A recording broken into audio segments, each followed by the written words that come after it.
നമസ്കാരം, സനീർ പാറപ്പാറിനാണ്. ഇന്നൊരു chicken parts കറിയായിട്ട് ഉണ്ടാക്കുന്നത്. പാർട്സ് ഏകദേശം 2 കിലോ പാർട്സ് ഉണ്ട്. 2 കിലോ പാർട്സിന് നമ്മളിവിടെ 1 കിലോത്തിനടുത്ത് സവാള എടുത്തിട്ടുണ്ട്. ചട്ടി വെച്ച് ചൂടാക്കി എണ്ണ ഒഴിച്ച് ചൂടാക്കി കഴിഞ്ഞതിന് ശേഷം ഞാൻ അതിനകത്തേക്ക് പെരിഞ്ചീരകവും കറിവേപ്പിലയും ഇട്ടു. അതൊന്ന് മൂത്ത് വന്നതിന് ശേഷം അരിഞ്ഞ് വെച്ചിരിക്കുന്ന സവാളയും കൂടി ചേർത്ത് സവാള നന്നായിട്ടൊന്ന് മിക്സ് ചെയ്തിട്ടുണ്ട്. മിക്സ് ചെയ്ത് ഒന്ന് ഇളക്കിയിട്ടതിന് ശേഷം ആവശ്യമായ ഉപ്പിട്ട് കൊടുക്കുകയാണ്. അതിനുശേഷം കഴുകി വച്ചിരിക്കുന്ന 3 തക്കാളി എടുത്ത് ചെറുതായിട്ട് അരിഞ്ഞ് വെച്ചിട്ടുണ്ട്.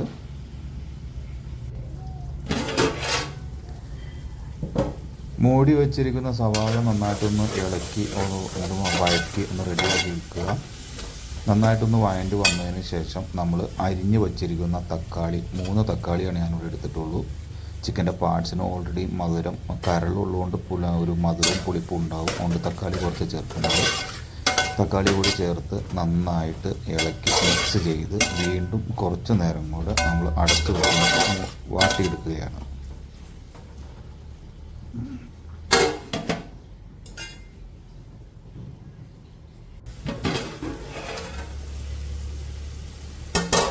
സവാളയും തക്കാളി നന്നായിട്ടൊന്ന് വഴണ്ടി വന്നിട്ടുണ്ട്.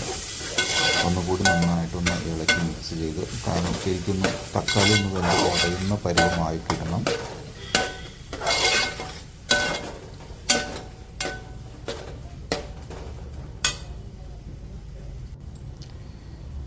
ശരിക്കും തക്കാളി ഒന്ന് ഉടഞ്ഞ് വന്ന സമയമായപ്പോൾ ഞാൻ അതിനകത്തേക്ക് ഇഞ്ചി, പച്ചമുളക്, വെളുത്തുള്ളി 3 കൂടി അരച്ച് വച്ചിരിക്കുന്ന പേസ്റ്റാണ്. ഏകദേശം 2 ടേബിൾ സ്പൂണാണ് പേസ്റ്റ്, ജിഞ്ചർ ഗാർലിക് പേസ്റ്റ് അതിനകത്ത് ചേർക്കുന്നത്. അതും ശരിക്കും നന്നായിട്ടൊന്ന് വഴറ്റി കൊടുത്ത് ഒന്ന് എണ്ണയിൽ കിടന്നൊന്ന് മൂത്ത് വന്ന് അതിൻ്റെ പച്ചമണം മാറുന്നത് വരെ വീണ്ടും അടച്ചു വെച്ചു. നമ്മളിതിലേക്ക് ആവശ്യമായ കാശ്മീരി ചില്ലി പൗഡറാണ് ഞാനിവിടെ എടുക്കുന്നത്. കാശ്മീരി ചില്ലി പൗഡർ ഏകദേശം 5 സ്പൂൺ എടുക്കുന്നുണ്ട്. കാരണം നല്ലൊരു കൊഴുപ്പും കളറും കിട്ടുന്നതിന് വേണ്ടിയിട്ടാണ്. എരിവിന് ആവശ്യത്തിനുള്ള പച്ചമുളക് അരച്ച പേസ്റ്റാണ് നമ്മളതിനകത്ത് ചേർത്തിട്ടുള്ളത്. അതിനുശേഷം ഗരം മസാല പൊടിയാണ് ചേർക്കുന്നത് 2 സ്പൂൺ. അതിനുശേഷം ചിക്കൻ മസാലയാണ് ചേർക്കുന്നത്. ചിക്കൻ മസാല 3 സ്പൂണാണ് ഞാനിവിടെ ഉപയോഗിച്ചിരിക്കുന്നത്.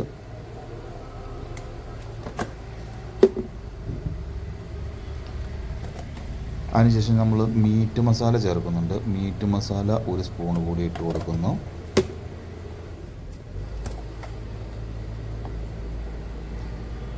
പിന്നെ നമ്മൾ സവാള വാട്ടാൻ വെച്ചപ്പോൾ നമ്മൾ മഞ്ഞൾപ്പൊടി ഇട്ടിട്ടില്ല. മഞ്ഞൾപ്പൊടി ഇടാതെ ഡയറക്റ്റ് എണ്ണയിലേക്ക് ഇട്ടാണ് വാട്ടിക്കൊണ്ടിരിക്കുന്നത്. അതിനായിട്ട് നമ്മളിപ്പോൾ മഞ്ഞൾപ്പൊടി 2 സ്പൂൺ ചേർക്കുന്നുണ്ട്.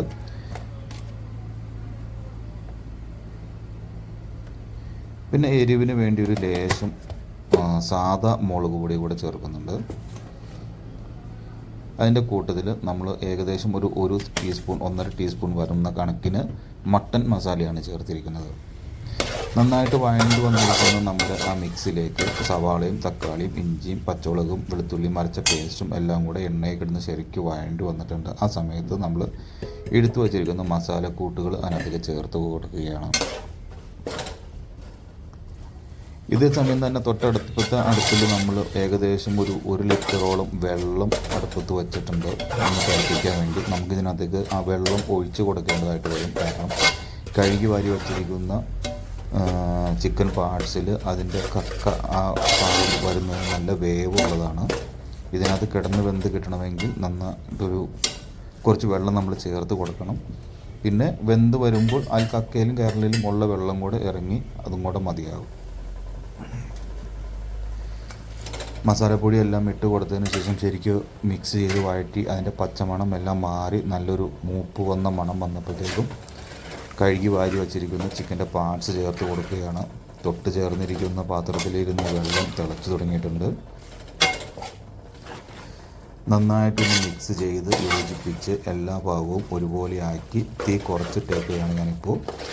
ഇളക്കി മിക്സ് ചെയ്ത് യോജിപ്പിച്ചതിന് ശേഷം നമ്മൾ തിളപ്പിച്ച് വച്ചിരിക്കുന്ന വെള്ളം അതിലേക്ക് ചേർത്ത് കൊടുക്കുന്നുണ്ട്.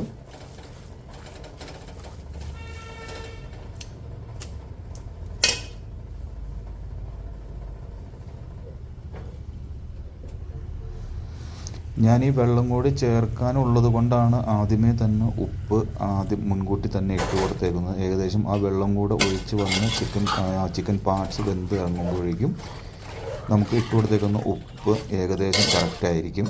ഇല്ലെങ്കിൽ ശരിക്കും ഒന്ന് തിള വന്നതിന് ശേഷം ഉപ്പ് നോക്കിയിട്ട് കുറവാണെങ്കിൽ ഇട്ട് കൊടുക്കുക.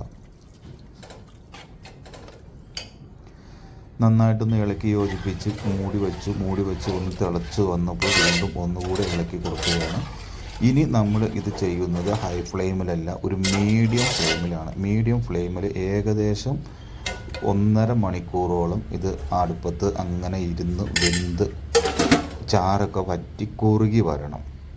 അപ്പോഴാണ് ഇതിൻ്റെ ടേസ്റ്റും ഇത് നന്നായിട്ട് വെന്തും കിട്ടുള്ളൂ. ഇടയ്ക്ക് 1-2 പ്രാവശ്യം നമ്മൾ മൂടി തുറന്നൊന്ന് ഇളക്കി കൊടുക്കുക.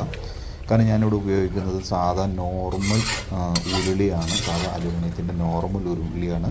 അടി കട്ടി കുറവുള്ളതായതുകൊണ്ട് ചിലപ്പോൾ അടിയിൽ പിടിക്കാൻ സാധ്യതയുണ്ട്. അതുകൊണ്ടാണ് ഇടയ്ക്കിടയ്ക്കൊന്ന് ഇളക്കി കൊടുക്കുന്നത്.